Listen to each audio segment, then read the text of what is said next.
Zarralde, bienvenido a Gente Bonita. Qué ilusión tenerte aquí con nosotros. Oh, Con nosotras. qué maravilla de estar aquí. Muchas gracias por traerme y por haber pensado en mí para este espacio. Es un placer, un honor y un gusto. ¿Quién eres, Miquel? ¿Quién eres? Pues mira, yo soy un chico de pueblo, que siempre lo digo, que un día descubrió que era distinto a los demás, que tenía un don, que tenía una percepción y simplemente un chico de pueblo que intenta a través de este don ayudar a la gente.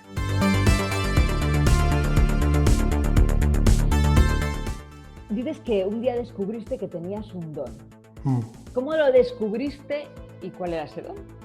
Pues mira, un día descubrí que podía ver gente que había fallecido, que podía predecir cosas, que podía sentir las emociones de los demás o que podía empatizar con el estado de ánimo de los demás, pero lo descubrí un poco a las bravas, ¿no? Porque de repente cosas que yo percibía y que yo decía empezaban a suceder y yo, claro, me culpaba, ¿no? Pensaba que habían sucedido porque yo había dicho que iban a ocurrir.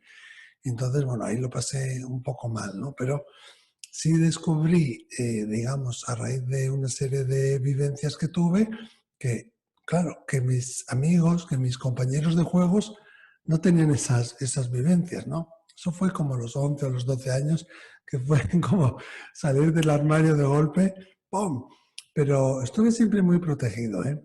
Pero También cuéntame en tuve, concreto, ¿qué es lo que pasó? Para que de repente pues un día te mira, dieras cuenta de que tenías ese don, ¿no? Exactamente qué es lo que pasó. sí. Pues mira, yo siempre he sido muy sensitivo, siempre, ¿no? Como he dicho, podía predecir cosas, podía presentir cosas, tal. Y bueno, pues yo vivía a mi aire, porque vivía en un barrio totalmente aparte del pueblo, con los amigos de toda la vida, bañándonos en el río, haciendo chabolas, jugando en la calle, o sea, medio salvajes. Tenía que caminar bastante para ir hasta la Castola y tal, y iba muchas veces yo solo, cantando y tal. Y pasó varias cosas. Una de ellas fue que varios vecinos al pasar me veían hablar y le decían a mis padres, pues fíjate tu hijo que va hablando solo, pues fíjate tu hijo que parece que tal. Y yo decía, pero esta gente, ¿por qué es tan mala? Si yo no voy solo, si yo voy aquí con esta persona y la otra, ¿no? Y bueno, pues un poco se metían conmigo por eso. Hasta que ya un día, pues mi madre ya un poco ya enfadada, me dijo, bueno, deja ya de hacer tanto teatro y no hables solo porque la gente está diciendo cosas y tal y que cual. Y le digo, pero que yo no hablo solo. Y me retó, ¿no? Me dice, bueno, ¿y con quién estás? Le dije, pues no sé cómo se llama, pero la describí. Describí ahí una niña rubia, de ojos azules, verdosos, que yo le llamaba Marisol porque me recordaba a las películas de Marisol, y hay una mujer, tal, y la describí. Y se quedó un poco así, dice, y digo yo, y la mujer dice, no, perdón, y la mujer me muestra su mano y tiene aquí otro dedo más, tiene 6 dedos. Y ahí mi madre se quedó muerta. Se quedó que casi le da un espasmo. Yo tendría pues 8 o 9 años, no lo recuerdo bien. Y es que una bisabuela de ella, pues que yo nunca conocí obviamente, pues tenía 6 falanges en una mano. ¿Sí? Y la niña que yo veía, después descubrí al tiempo que era una prima mía que la atropelló un tren cuando yo tenía 2 años.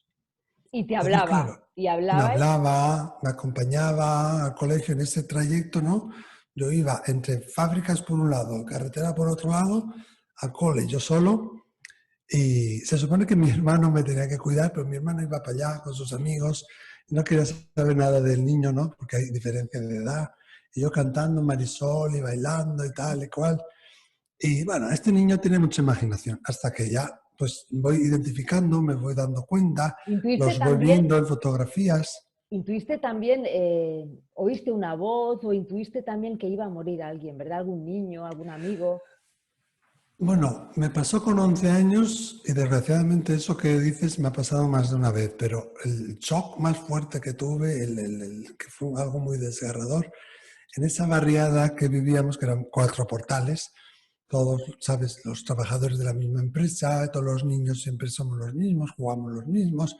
En un portal de al lado vivía un familiar lejano de mi padre. Él, el hombre, el marido, entraba, salía del hospital. Yo toda mi vida lo había conocido en el hospital. Y un día en un campamento que estaba de fin de semana, me parece, se me presentó, ¿no? Es como de repente, en mitad de la noche, algo, un frío intenso, igual que en la película Sexto Sentido, pero que salía como desde dentro de mi saco de dormir hacia afuera, me despertó. A los pies empecé a ver como una especie de nube, de neblina que se formaba hasta que se formó su figura. Y yo lo vi, es como que el tiempo se pausó, es como si todo se hubiera parado, no existía nada más y él me dijo, era como las 3, 4 de la mañana, y él me dijo, mañana, mañana me voy a morir. Entonces esa mañana ya nos volvíamos a casa, mañana era el día siguiente.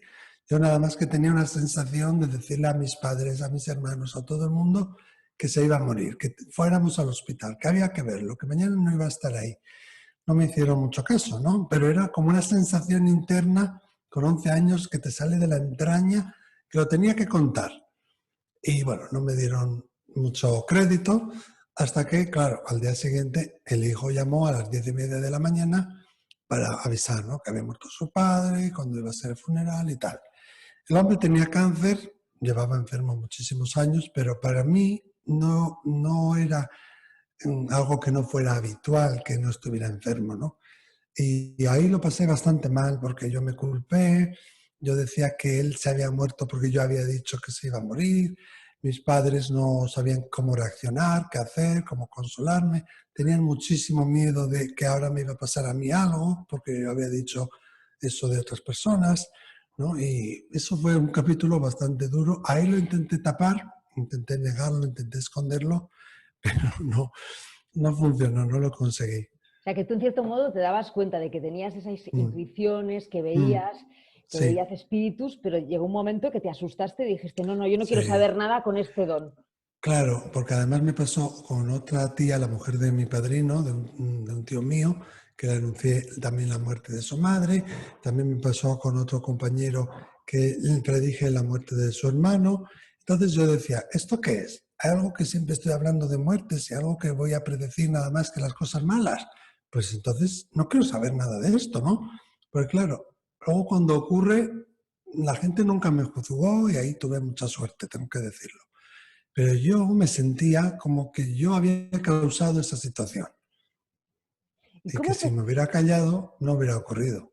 Ya, ¿y cómo has aprendido a convivir con ese don? Porque no tiene que ser nada fácil, ¿eh, Miquel?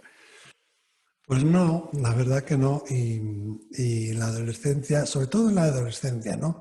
Que quieres ser como los demás, vestir como los demás, integrarte en el grupo. Ahí es donde intenté taparlo. Tampoco pude porque me dio por leer las cartas del tarot y solo sabía una tirada, ¿no? Que era la del amor. Entonces, imagínate, en la adolescencia, pues todo el mundo quiere saber el amor. Y luego me doy cuenta que yo no leía las cartas en realidad, pero bueno, y sí fue bastante difícil y como lo aprendí, en realidad fue aprendiendo a confiar. Mis padres son unos grandes maestros, mis padres consultaron con un familiar, mi madre consultó con un familiar de ella, que era el erudito de la familia, un familiar de ella jesuita que estaba en Roma y venía aquí en verano y tal.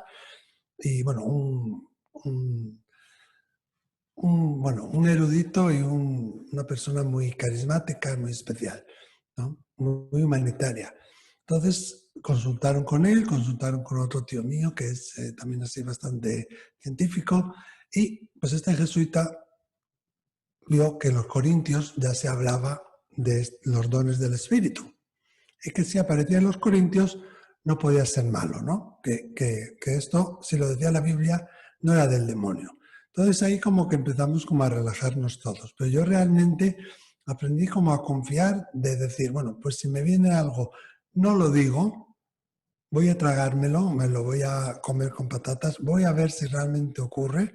Y vas iniciando como un lenguaje con ese mundo interior que tienes, donde les vas pidiendo que ellos se adecúen a ti y de alguna manera que te vayan dando los mensajes de manera que puedas como entenderlo, ¿no? Y realmente fue más tarde, con 21, con 22, sobre todo ya cuando empiezo con la formación, cuando ya es cuando digo, ya me relajo. Esto no es una maldición, ni esto es algo que yo esté creando, sino que esto es un don que está aquí para ayudar a la gente, pero que no es un don que yo siempre puedo controlar, ¿no? No es como un vaquero con un lazo o como una operadora que llama a la habitación X, sino que es una información que te viene y que no siempre tienes el control. Bueno, pues hasta que tú empezaste a estudiar y aceptaste tu don, Sí. habría momentos dificilísimos, ¿no? Quiero decir, o sea, ya no solamente Mm, por la mirada de los demás, ¿no? Sino mm, por ti mismo, ¿no? Porque enfrentarte a claro, determinadas situaciones, que aparece un espíritu o que ves algo, o sea, quiero decir mm, que habrá momentos complicados en esta claro. adolescencia, ¿no? Sí, sí. Claro, lo que pasa es que yo toda mi vida lo viví como algo normal. Entré en Urrechu, que soy de Urrechu, vivía en esa barriada aparte del pueblo con gente que siempre me conoció. Hasta los 11 años que ahí nos cambiamos de casa. Luego en verano, en fin de semana, en Semana Santa íbamos a Azpeitia, al caserío de mi madre, y yo ahí andaba con los perros, con las vacas, al monte. Sí que siempre me iba a lo espiritual, ¿no? Y en Loyola, en Azpeitia, imagínate, me iba a un convento, al otro convento, al cementerio, a la capilla. Era como un refugio para mí. Y no me daba cuenta que era algo que tenía que avergonzarme o que era algo que fuera malo, ¿no? Fue ahí, a los 11 y los 12, y ahí hice como un intento de corte y me intenté como refugiar en el tarot y en la baraja española, pero que fue peor porque me hice más famoso que el Chelito en mi instituto. Fue una cosa extraordinaria. Que casi me echan, por cierto, del instituto por usar las cartas del tarot. Aparte que, bueno, me hice un poco rebelde también, tengo que decirlo. Entonces, claro, aprendes como a guardarlo. Es como quien tiene un secreto y recoges las cartas, ocultas todo, tapas todo y dices, no, no, yo no sé nada, yo no tengo nada, yo no soy especial, son las cartas, sí eso, ¿no? Y pasas como unos años como de negación, Luego, hasta que, bueno, vuelve a hasta, salir. hasta que lo aceptas, entonces te decides Mm, formar, te vas a Montreal, ni más ni menos, sí, luego te vas al Reino Unido y ahí sí que empiezas a decir, bueno, voy a Canadá, de Canadá, está siempre conmigo. y ahí tú te dices, voy a aprender yo realmente las técnicas Mm. para entender el mundo de los espíritus. Claro, es que estamos viendo que la intuición, la comunicación con el espíritu es otro lenguaje, es un idioma más. Y nosotros no, pero hay otros mediums en Chile, en Argentina, que están creando como un método a través de unas fichas, a través de 3000 y pico casos de estudio, están creando como una metodología. Estamos viendo lo que ya es un lenguaje, y si es un lenguaje, también lo podemos enseñar, ¿no? Entonces yo fui a una charla un día, fui a una charla sin saber muy bien a qué iba, pero tenía la necesidad de ir y la tenía desde hace años, ¿eh? Pero no se había dado el momento. Entonces la gran Merlin Rosner, mi tía canadiense, como se llama ella, me secuestró directamente. Me dijo, deja tu trabajo, deja todo, tú tienes un don impresionante sin desarrollarlo, ven conmigo a Canadá para 6 meses, quizás un año y tal. Y bueno, pues eso hice, ¿no? Y al final estuve 2 años y medio y luego vuelvo todos los veranos, 2 veces al año, sí. Es mi segunda casa. Y ahí es donde realmente crecí, ¿no? Ahí es donde entendí qué es el espíritu, qué es la intuición, qué es una proyección personal de uno, qué es un deseo, cómo interactuar con los espíritus, cómo manejar el don, qué puertas tocar, cuáles no tocar, ¿no? Todo eso que yo no sabía y que me sobrecogía. Bueno, Mm. cuéntame todo esto, que, ojo, todas las preguntas que acabas de hacer, me encantaría saber las respuestas, ¿no? Pero vamos Sí, por partes, ¿no? Primero, en primer lugar, ¿no? ¿Cómo ve un medium? ¿Cómo ve? ¿Cómo siente? sí. Bueno, pues ahí te tengo que decir que cada medium es distinto, ¿no? Que cada uno lo hace a su manera, ¿no? Es como que hay una serie de símbolos por los que, bueno, tengo que decir que cuando el espíritu habla, habla. O sea, lo oyes como dentro de la cóclea y lo oyes súper claro, súper nítido. No escuchas voz de hombre ni voz de mujer, pero sabes inmediatamente si es hombre o mujer. Sin ninguna duda entiendes, percibes y te percatas de todo lo que te dice, con pelos y señales. Pero ¿cómo Y lo va entiendes? acompañado de una sensación. ¿Cómo lo entiendes, Miquel? O sea, quiero decir, ¿Lo entiendes? habla como Habla nosotros. más claro. O sea, el espíritu te puede hablar, el espíritu se puede presentar y lo puedes ver, o el espíritu te puede hablar a través de símbolos. Que ahí lo de los símbolos es lo que cada uno, depende de su cultura, su educación, ¿no? Lo va a interpretar de diferente manera, ¿no? Por ejemplo, un oso polar, pues para ti significa una cosa, pero quizá para un canadiense de Terranova signifique otra cosa, ¿no? Aunque hay arquetipos que para todos son iguales, ¿no? Como en todo el mundo, como la tormenta o el arco iris, el sol, ¿no? Son arquetipos que el espíritu va a utilizar. El espíritu va a utilizar el lenguaje que tú ya tienes. O sea, si tú eres bueno en cartas, el espíritu te puede mostrar cartas del tarot.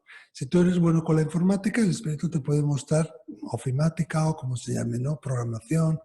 Pero eso es cuando hablamos de símbolos. Cuando te habla, te habla. Y cuando se muestra, lo ves clarísimo, ¿no? Mucho más claro que una persona, ¿no? Y cuando lo oyes como dentro de la cóclea. Es muy nítido, no hay interferencias. No es voz masculina ni femenina, pero sabes si es masculino, si es femenino, sientes en tu interior la emoción que quiere transmitir, sientes en tu interior sensaciones y emociones de ese contacto o de ese intento de contacto, ¿no? Entonces es muy, muy bonito porque da mucha paz al que lo recibe y tú cuando lo transmites también, ¿no? ¿Por qué quieren conectar los espíritus con las personas sobre la Mm, Tierra?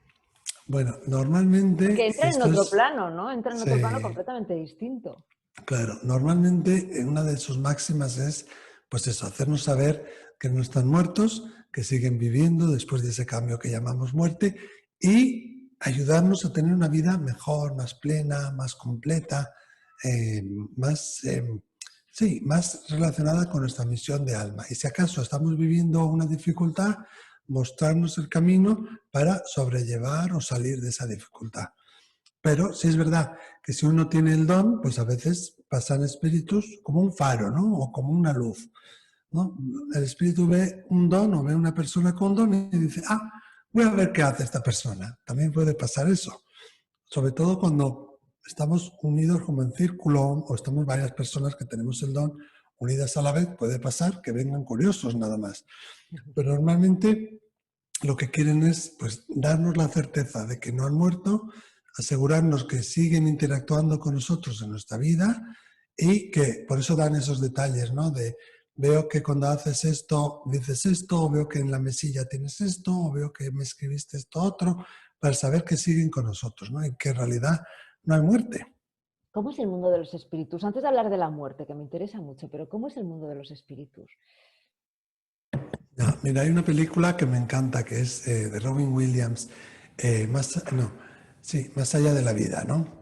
Más allá de la vida. Y hay una parte donde, y esto es un spoiler, cuidado, hay una parte donde él va como a una especie de cielo customizado, vamos a decir, ¿no? Y con unas pinturas y tal. Y eso es bastante real. Cuando uno muere, lo primero que ve, o lo que primero que ve al principio, es como un lugar que le dé paz, un lugar que le dé calma y que va un poco con los gustos de cada uno, ¿no? Si a ti te gustaba la playa, pues digamos que te va a recibir en una playa. O si tú te encanta el campo y el avistamiento de pájaros, pues vas a ir a un lugar lleno de árboles, lleno de multitudes de pájaros. Y desde ahí luego vas a entrar a lo que nosotros llamamos el cielo. Y el cielo, ahí hay una cierta discordia, porque hay personas que dicen que es, bueno, todo un mismo lugar. Hay otras personas que describen como distintos pisos o distintas esferas, dependiendo del grado de desarrollo personal de cada uno, de la conciencia de cada uno. Yo te iba a decir que Y dentro del mundo de los espíritus hay sí, planos de conciencia. eso es lo que dicen algunos, y yo estoy de acuerdo con eso, pero no en el que sean así como verticales, ¿no? De este es menor que este y este luego va a esto, sino que son como globos, vamos a decir, o esferas como interconectadas, ¿no? Y que están como en constante crecimiento, ¿no? Y también los espíritus, quiero decir, esas esferas están en crecimiento y los espíritus que están en esas esferas también pueden moverse entre las esferas. Entre ellos se pueden ayudar y se ven y nos pueden ayudar a nosotros. Pero Una también cosa, hay, perdón, una cosa. O sea, sí, según la vida que hayas tenido, va a ser el tránsito a la muerte. Y va a eso ser es. tu lugar en el mundo de los espíritus. Es lo que me estás diciendo, ¿no? Al inicio sí, luego eso va a cambiar, ¿no? Todo alma tiene derecho a la redención, nadie se queda perdido por secula seculorum Y una vez que llegamos, después de ese tránsito a la luz, también podemos ir creciendo, ¿no? También podemos ir aprendiendo. No hay escuelas como la Tierra, no hay hospitales como la Tierra, pero sí hay lugares donde se aprende, sí hay lugares donde se sana. Y Mira, muchas veces en consultas, personas, perdón, que han muerto muy agotadas físicamente, psicológicamente, emocionalmente, tras un largo periodo de enfermedad, describen que antes de ir a la luz han ido a una especie de Edén o de lugar de descanso, ¿no? Yo le llamo spa espiritual, ¿no? Y ahí, si te gustaban las flores o si te gustaban los animales, es como que te tienes que recargar, ¿no? Y después vamos creciendo, vamos aprendiendo y es un lugar de amor, eso lo tenemos que decir.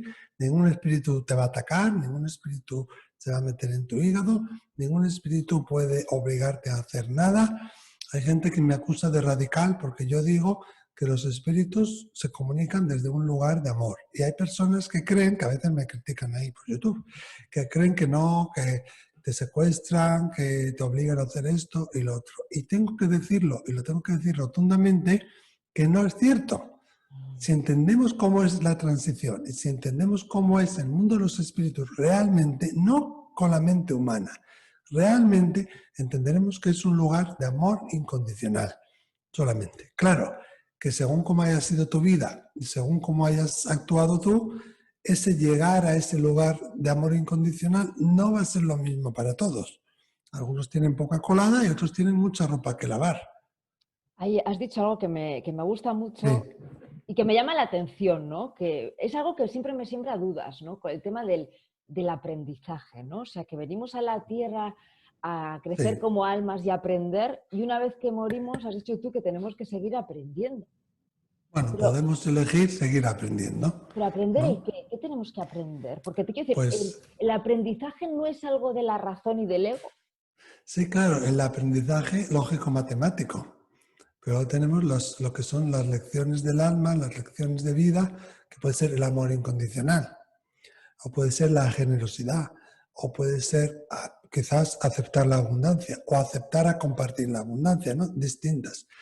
Distintos aprendizajes. Y tú, por ejemplo, si tú en tu vida uno de tus aprendizajes era el amor incondicional y has sido un déspota, pues luego en la otra vida te va a tocar no ser guía, pero sí ayudar a personas que necesitan ese mismo aprendizaje que tú no viviste, ¿no? Pero siempre desde la opción de que uno lo puede elegir como alma, ¿no? Que lo puede elegir como alma. Sí. Decide el También puedes aprendizaje. elegir quedarte así mirando al techo, O ¿no? tú Porque un alma nunca puede interferir en el libre albedrío de la otra. Eso es una de las leyes naturales más importantes. todo esto que me estás contando, ¿cómo lo sabes a ciencia cierta? Prueba y error, Aquí prueba y sale, error. aquí sale Santo Tomás. No, sí, sí, y te entiendo, y muchas personas me lo preguntan, ¿no?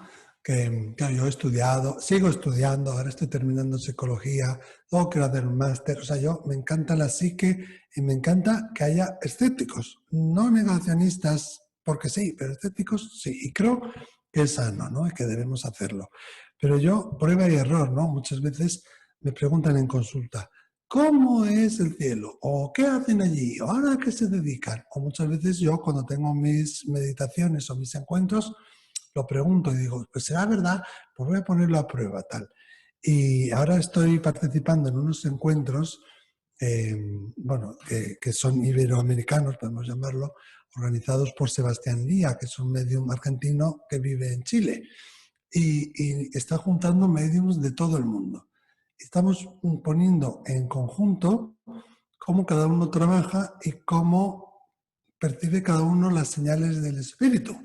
Estamos viendo que al final, con distintos idiomas y de distinta manera y a través de distintos símbolos, pero que al final el método es el mismo. Sí. Después de lo que me estás diciendo, llego a la conclusión de que la muerte es la gran incomprendida. Hombre, y luego todas estas televisiones, todas esas teleseries, todos esos programas de... Claro, eso nos condiciona mucho. La mente al final crea lo que cree, ¿no? Por Totalmente. eso tenemos que enfocarnos siempre en la positividad. Yo siempre digo, informarnos sí, además delante de ti, lo tengo que decir. Informarnos sí, saber lo que ocurre sí, pero no dejarnos avasallar por el mundo exterior.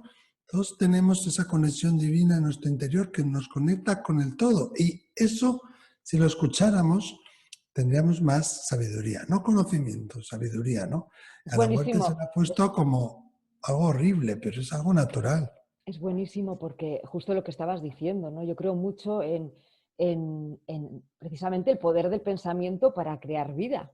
Realmente es lo que tú has dicho, ¿no? Lo Claro. que crees, creas. Mm, Y yo me sí, planteo muchas veces si la muerte es más real que la vida. claro. Sí, sí. De hecho, muchas veces los espíritus, yo no en mi caso, pero he escuchado a otros mediums decir, los espíritus dicen que los que estáis muertos sois vosotros. Tú imagínate, estás en un lugar que el cuerpo no te pesa, no tienes límites fisiológicos ni de la materia como en este mundo, tienes tu conciencia, tienes tus capacidades plenas, nada te duele, estás en un lugar de amor incondicional, puedes hacer así y presentarte al lado de un familiar, viajar por el mundo, viajar a través del tiempo, o sea que en realidad es una maravilla. Pero sí que es verdad que a esta tierra, en un cuerpo físico, vamos a decirlo así, podemos hacer cosas que en el otro mundo no, ¿no? Y sí que creo que hay que darle como a la muerte su lugar, incluso, yo qué sé, en las familias, en los colegios, ¿no? Hoy en día, sobre todo creo que aquí pasa mucho eso y no pasa en otros países, ¿no? De repente se muere alguien, al día siguiente es el entierro y al siguiente ya no se habla más de esa persona.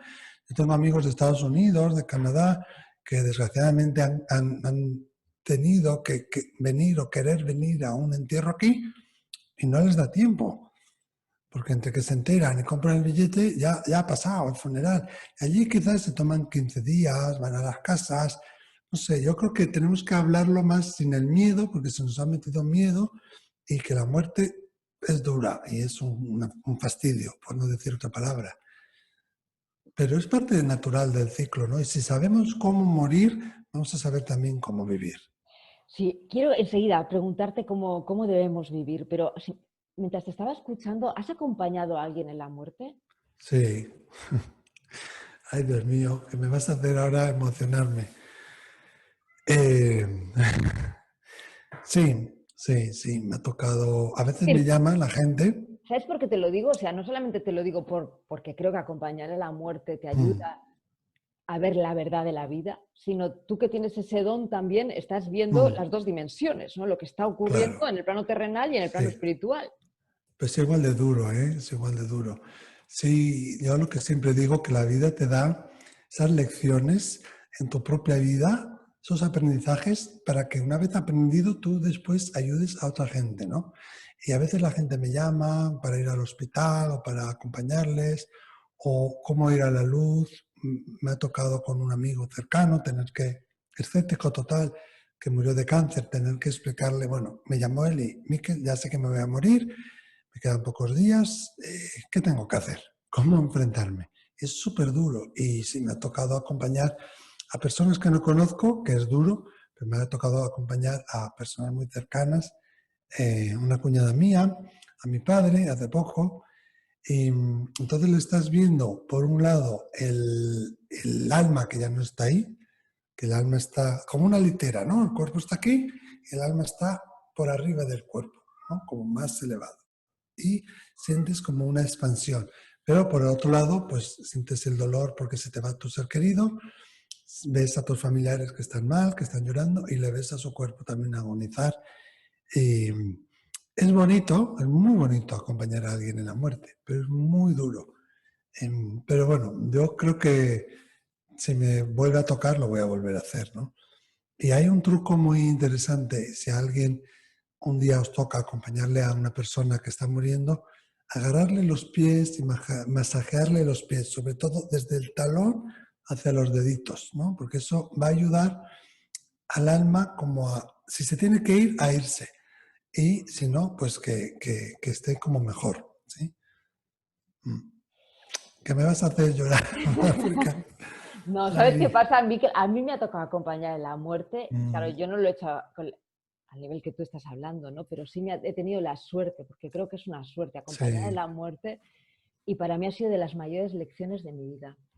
Porque Claro, en ese momento desaparece toda la ficción, desaparece las apariencias, solo hay verdad y solo hay amor. Entonces es como una claro, entrega claro. absoluta y lo que has dicho de tocar los pies me parece importantísimo, el tacto, Mm, simplemente acariciar un poquito, ¿no? sí, claro. Para que O sientan. poder tocar la cara, el brazo, pero los pies es importante porque el alma muchas veces no siempre entra y sale del cuerpo por los pies.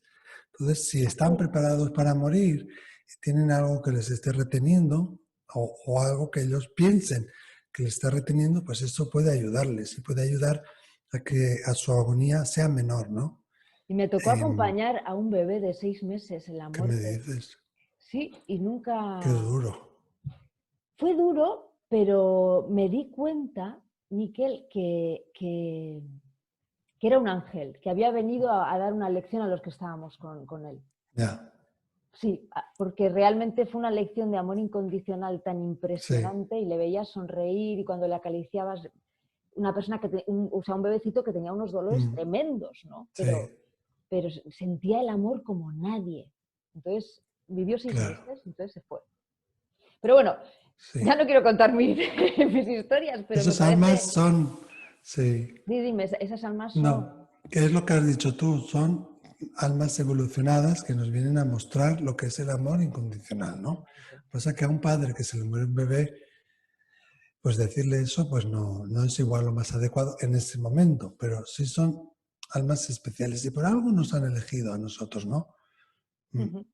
Bueno, vamos a hablar de la vida, ¿no? Para qué sirve esa experiencia terrenal? Hablábamos antes de que nosotros decidimos encarnarnos, decidimos los padres que vamos a tener, la sí. gente que nos vamos a encontrar en el camino. Mm. ¿Por qué estamos aquí?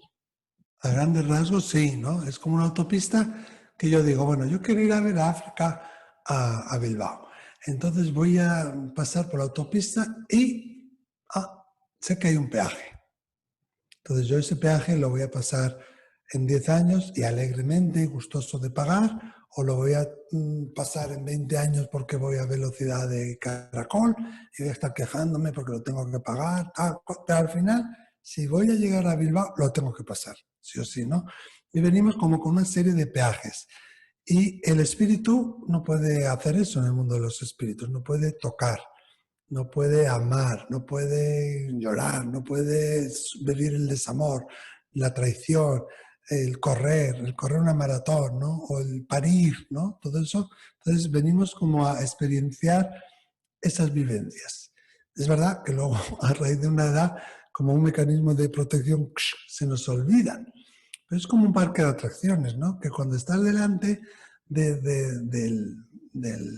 la montaña rusa más grande que hay, te da entre pánico y deseo de subir. Es como las dos cosas, pero al final dices, venga, voy a subir. Y una vez que estás montado, dices, me caso la mar, ¿por qué vine? No, no, no tenía que haber venido. Pero una vez, cuando estás en la puerta, no puedes no venir. Entonces venimos como a vivir el teatro, a vivir el villano, a vivir la princesa, a vivir yo qué sé, Calisto y Melibea, a vivir todos los personajes para, ¿no?, tener como todos los puntos de vista y todas las experiencias de la Tierra y cómo se siente, también para saber después ayudar mejor. Algunos dicen de llegar al nirvana, otros dicen de llegar a la iluminación, de llegar a un todo y no volver a encarnar. No lo sé, pero sí te puedo decir que tiene que ver con un aprendizaje, un entendimiento y un crecimiento a nivel espiritual y álmico. Aunque me gusta, ¿no?, lo que has dicho, ¿no? Porque en cierta manera nosotros decidimos por qué vamos a encarnar y vamos a estar en la Tierra, Mm, nos dan el libre albedrío, pero muchas veces, o sea, mm, nos identificamos tanto con nuestra mente que nos claro, olvidamos realmente total, de que no total. somos, de que somos alma. Nos Claro, identificamos solo con la identidad terrenal. claro. Y el ego ahí tiene una función muy importante que vi a un entrevistado tuyo que hablaba del ego y qué bien hablaba además, que el ego te hace creer que la obra de teatro no, sino lo que está detrás de la obra de teatro es la realidad, que tú puedes controlar la realidad y que tú tienes manejo sobre esa realidad, ¿no? Entonces es muy traicionero, el ego siempre va a querer tener el control. Pero cuando tú te conectas con tu esencia y tú vives tu vida desde esa esencia, yo soy luz, soy amor, claro que no le digo a todo el mundo que sí, claro que pongo mis límites, claro que manejo mi vida con un poco de cabeza, pero comparto y fluyo desde aquí. Entonces ves como la vida te responde, la vida se abre y se multiplica, ¿no? Todos esos regalos que tú le das, pues te los devuelve por miles. Fíjate que cómo es el alma y cómo es las sincronicidades. Hoy estaba viendo en un caso de YouTube que he visto, una mujer en Estados Unidos que quería ser madre, se separa, se divorcia, perdón, no hace tratamientos, no funciona y decide tener unos niños de acogida. Teniendo los niños de acogida, se abre la posibilidad de poder adoptar a uno de ellos que tenía un par de años. Lo adopta. Y de allí, como al año y medio, le llaman urgente, una emergencia desde el hospital, hay una niña que acaban de dejarla aquí, necesitamos que un lugar temporal, la podrías tener en tu casa, tal. Y cuando la tiene en su casa, le empieza como a resonarle esa niña. Empieza a sentirse identificada con la niña y empieza a ver que ahí hay un vínculo emocional con el niño que ella adoptó, esta niña y ella. Y descubre que la madre del niño que ella adoptó y esta niña es la misma mamá, que ellos entre ellos son hermanos. Y la adopta. Entonces, imagínate la sincronicidad del alma para terminar no a uno, sino a los dos hijos con la misma madre, ¿no? Y esos pequeños milagros existen y cuando nosotros nos abrimos a vivir desde el corazón, desde la esencia, así ocurren los milagros, ¿no? Yo siempre digo que el mundo de los espíritus, eso lo aprendí de Marilyn, el mundo de los espíritus se dedica al 100%, además, al negocio de los milagros. ¿Crees o no? Cuando te abres a ello, te ocurren. Hay una cosa que no hemos hablado y ya estamos terminando, Miquel. Sí. Pero háblame de la reencarnación, porque cuando los espíritus se manifiestan y se intentan comunicar con las personas que están en la Tierra es porque no han reencarnado. Claro. Entonces, Sí. ¿cómo es el proceso, no? O sea, porque claro, el concepto espacio y tiempo imagino que no existe. Claro, para lo que nosotros es una eternidad o son 50 años, para ellos es un chasquido, ¿no? No hay el mismo concepto y no existe el tiempo como tiempo lineal. Eso tenemos que tenerlo muy claro. También que la reencarnación existe, que uno elige reencarnar. Hay algunos que dicen que a los 43 días, hay algunos que dicen que te fundes con el todo y ya no hay ego, ya desapareces tú y más tarde puedes volver a cualquier ser vivo. Bueno, yo lo que veo en mi experiencia es que la reencarnación no se da en el mismo espacio y tiempo. Es decir, mi abuelo no va a ser mi hijo y mi padre no va a ser mi sobrino. Y que de alguna manera el grupo de almas se espera para como volver juntos, ¿no? El grupo de almas puede ser tu familia biológica y otras personas que hayan sido importantes para ti en tu vida. Y volvemos juntos, pues dices, pues en el siglo XXIII, ¿no? No en el mismo año, sino a través de varias generaciones, ¿no? Y yo antes fui tu amante, pero ahora voy a ser tu jefe, te vas a enterar lo que es bueno. O yo antes fui tu padre y ahora voy a ser tu hermano, ¿no? No sé.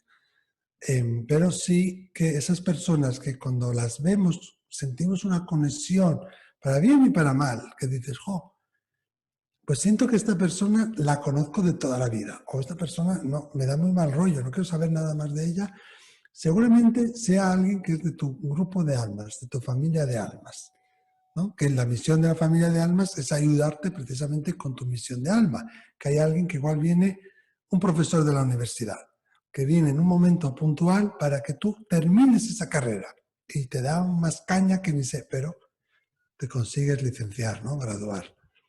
Entonces, bueno, no todo el mundo la vamos a recordar, pero todo el mundo que ha dejado un impacto, bien y mal, puede ser de tu familia de almas y esa familia de almas como que se esperan los unos a los otros. Importante es la intuición. ¿Cómo aprender a desarrollar la intuición, Miquel?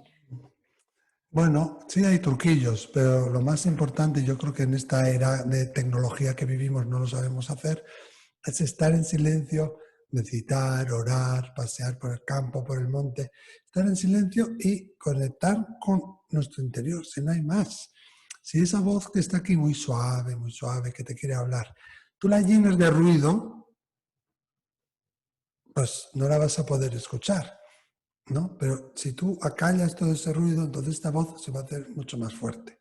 Luego hay técnicas, ¿no? De concentración, de ejercicios de visualización, de ejercicios de meditación creativa, perdón, de visualización creativa, que te pueden ayudar, y también hay clases y técnicas y tal, pero lo más importante es silencio y ejercicios de concentrar la mirada en un punto y ejercicios de visualizar, ¿no? Una última cosa, Miquel. Sí, Nuestro equipo, ¿no? Los guías. El equipo de luz, le llamo yo, ¿no? Siempre van con el nosotros. séquito le llamo yo el séquito. Siempre van con nosotros. Sí, claro, sí, sí. Nadie nace solo y nadie muere solo, ¿eh? Todo el mundo nacemos acompañados, todo el mundo nos vamos de este mundo acompañados. Por eso cuando alguien dice, es que se ha quedado perdida esa alma es que tal, puede ocurrir que es un shock, que no se dé cuenta en el momento, puede ocurrir que sienta la necesidad de que aún se tiene que quedar aquí un poquito más, pero recordar que no depende de nosotros si va a la luz o no, que hay ese séquito, ese equipo de luz, que les vienen a ayudar también por el otro lado. Y están siempre ahí, aunque no los notemos, aunque no se hagan notar, ¿no? Como una madre vigilante. Una, ¿No? Yo siempre pongo dime, el ejemplo ese, ¿no? De la madre y el niño en el parque, ¿no? Del niño igual no ve que la madre lo está viendo, pero la madre sabe dónde está, con quién está, qué está haciendo. Y si se cae, pues va a ir a ayudarle, a socorrerle, pero lo va a dejar jugar, ¿no? ¿Tú crees que podemos terminar la entrevista pidiéndole a nuestros guías que hagan las últimas preguntas? Que hagan las últimas preguntas. ¿En qué sentido? Que ellos No digan sé, las preguntas que son. sí, que... ¿Tú ves a mis guías? Me tendría que enfocar mucho. Pero fíjate, sí, bueno, ahí tienes un Buda, o sea que es muy fácil para mí, ¿no? Pero yo lo primero que te hablaría de lo que antiguamente era Siam, ¿no? Laos, Camboya, Tailandia, y ahí veo varios guías como de esa vertiente. Incluso, no voy a decir Teresa de Calcuta, pero sí como es personas que hacían esa labor. Pero tienes una conexión súper fuerte con lo que hoy en día entendemos como Inglaterra, fortísimo. Y varios de tus guías los veo no es porque he visto a Outlander, ¿eh?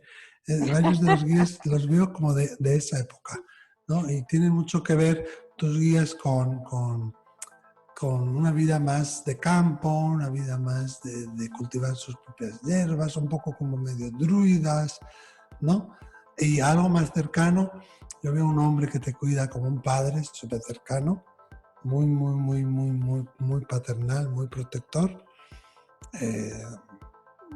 Sí, así como alto.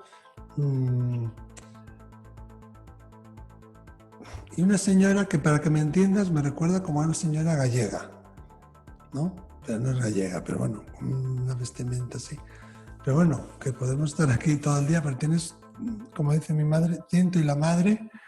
Sí. ¿Cómo lo ves? ¿Cómo lo sientes? O sea, cuando me lo estás diciendo... Pues o yo sea, me enfoco y voy viendo como una cara, como un rostro, y te se va, enfocas en un como a punto. veces se Entonces, quede ahí. Sí. Yo coloco mi mirada en un punto, cuando estoy en una consulta normalmente miro a un lado y fuera de mi mente o dentro de mi mente se va haciendo como una cara y a veces se queda ahí. Otras veces ya sale el cuerpo, ¿no? Sí.